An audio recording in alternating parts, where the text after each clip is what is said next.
दिल्ली के साहित्य अकादमी में एक आर्ट गैलरी में चित्र प्रदर्शनी का आयोजन किया गया और ये जो चित्र प्रदर्शनी है ये बुद्धि थापा जी हैं जो कि नागालैंड के प्रसिद्ध चित्रकार हैं।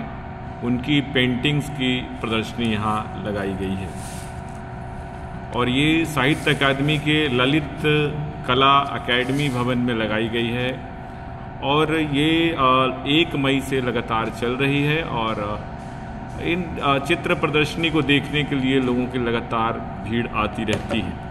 आज जब हम बुद्धि थापा जी के पास पहुँचे तो उनकी पेंटिंग्स को देख करके हमारे मन में कुछ जिज्ञासाएं उत्पन्न हुई, जिन जिज्ञासाओं को हम चाहते हैं कि हमारे दर्शक भी जाने समझें।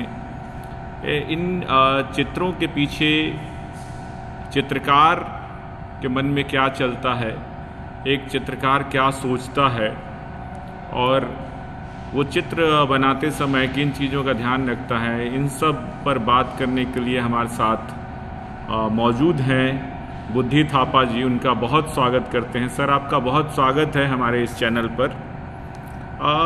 आप जो पेंटिंग्स करते हैं या जो आप अब तक पेंटिंग करते रहे हैं, उसके पीछे क्या प्रेरणा रही है आपकी, क्या इंस्पिरेशन रहा है, क्या मोटिवेशन रहा है?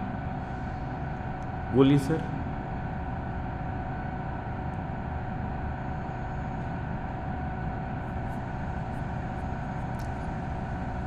आप में धन्यवाद सभी दर्शक लोगों को। मैं ये एक्चुअली मेरा 70 इयर्स बाद एनिवर्सरी का उपलक्ष्य से मैं ये रेट्रोस्पेक्टिव एग्जीबिशंस करने का मेरा योजना 2 साल आगे से हो रहा था। तो करते करते इस यात्रा में चलते चलते बहुत संघर्ष के बाद ये स्थान में मैं पहुंचा। तो इस एग्जीबिशन में, रेट्रोस्पेक्टिव एग्जीबिशन में मेरा काम आपकी 40 साल 1985 से लेके अभी लेटेस्ट 2023 तक का मेरा लेटेस्ट काम भी है। और अभी मेरा यहाँ लगभग 70 पेंटिंग्स है। उस पेंटिंग्स पे मोस्टली 3 स्टाइल की है, 3 सीरीज, जैसा कि cosmic series, mother nature series and Naga traditional series. तो what is the difference between cosmic series and mother series? Mother nature series तो मैं एक्चुअली ये माने प्रकृति की भावना से लेके मैंने ये सीरीज किया है। प्रकृति जो हम कहते हैं मदर नेचर, माँ अपने बच्चों को पालन करते, प्यार करते, तो उसी तरह हम बच्चे भी माँ को उसी तरह सम्मान करना चाहिए। उनकी प्यार जो माँ हमें देते वैसा प्यार हम भी माँ को देने पड़ते। तो ये प्रकृति से कॉन्स्टिट्यूशन हमारी पृथ्वी प्लानेट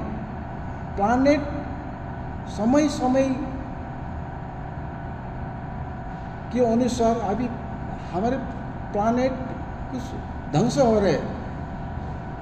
तो इसलिए ये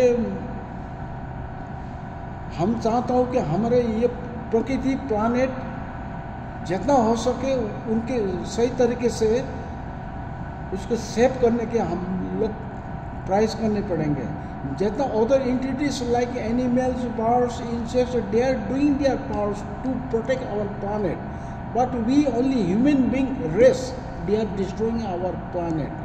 सो हम सीरियसली ये सोच के how you will motivate the people by your paintings to protect or conserve the environment? वही जो लोग नेचर बोलते हैं, what is good and bad, तो दैट वी ऑल नो। अभी का समय के अनुसार most of the people are moving towards the track of the negativity. तो हम उस the percentage of the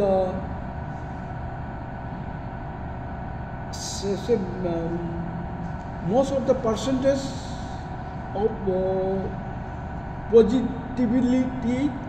positivity हम वो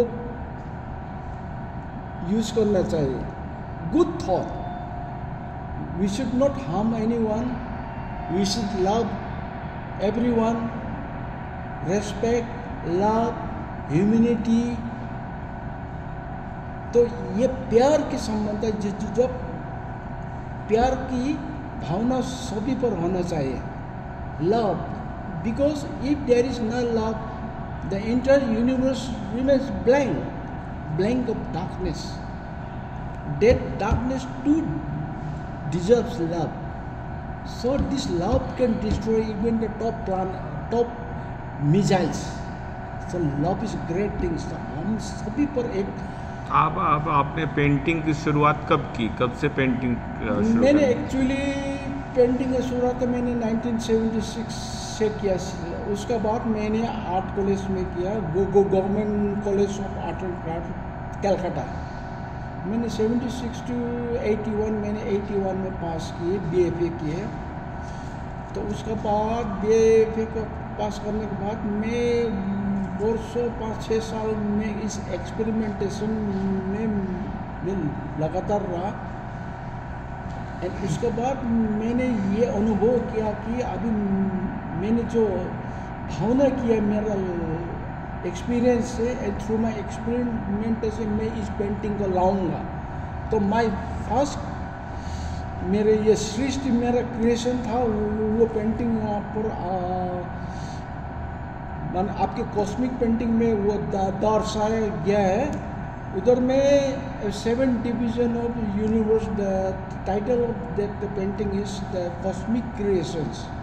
तो उसमें मैंने ये अनुभव किया कि हमारे विश्व ब्रह्मांड का एक 7 part, 7 layers of the universe. तो उसी को लेके मैंने मोस्टली उस पीरियड में आई थिंक 1985 में मैंने कॉस्मिक सीरीज मैंने कंटिन्यू किया। तो करते करते after some years then again I started. इसके लिए आपको गवर्नमेंट से कोई एड मिलता है, कहीं से कुछ सहायता मिलती है? नहीं, वैसे तो गवर्नमेंट से वही सहायता तो कुछ नहीं। मैं self dependent freelance artist. Government बोलने से अभी हाँ मैंने 5-6 साल आगे फ्रॉम मिनिस्ट्री ऑफ कल्चर वो लोग का एक सीनियर फेलोशिप बोलते, सीनियर फेलोशिप, जूनियर फेलोशिप। तो मैंने सीनियर फेलोशिप के लिए अप्लाई किया। तो luckily fortunately I was selected for the senior fellowship. उसका ड्यूरेशन है 2 साल। तो 2 साल के अंदर में हम लोग को 24 पेंटिंग्स करके उसकी इमेज भेजते थे हम लोग मिनिस्ट्री कल्चर। तो उन लोग 6 months every after 6 months 1 lakh to 20,000 पे करते थे। और 2 साल किया तो 4,80,000 मिला। तो इस तरह कभी कभी। तो ये जो दिल्ली में आपकी जो यहाँ पेंटिंग की प्रदर्शनी लगाई गई है, इसके पीछे आर्थिक सहायता किसका है? अभी हाल में तो सेल्फ फाइनेंस। इस बार मैंने आगे 22-16 एग्जीबिशन कर चुका हूँ, 1 man show। तो उसमें मोस्टली स्पॉन्सर ही था। लेकिन इस बार मेरा 70 years एनिवर्सरी का ये रेट्रोस्पेक्टिव में तो मेरे ख्याल में स्पॉन्सर ही होना उचित था। मैंने 2-3 जगह तो मैंने अप्रोच भी किया, प्रपोजल दिया, लेकिन अनफॉर्चुनेटली मैंने फंडिंग लाइक डिक्लाइन। तो ठीक है, चलो कोई बात नहीं, मैं अपना सेल्फ फाइनेंस करूँगा, लेकिन करूँगा मैं करके। मैं ये 70 ईयर्स एनिवर्सरी, जैसा मैंने लास्ट ईयर में 60 ईयर्स एनिवर्सरी मैंने गुवाहाटी में किया, 70 ईयर्स का मैं दिल्ली में करूँगा। और ये एग्जीबिशन करके अभी इसका इम्पैक्ट नहीं, ये कॉमर्शियल एग्जीबिशन नहीं है, खास करके जस्ट 70 रेट्रोस्पेक्टिव एग्जीबिशन। और इस एग्जीबिशन से मैं यंगस्टर को स्पेशली मैं एक प्रेरणा देना, मेरा मेन एक कारण था, उन लोगों को प्रेरणा देना, उनको कुछ शिक्षा देना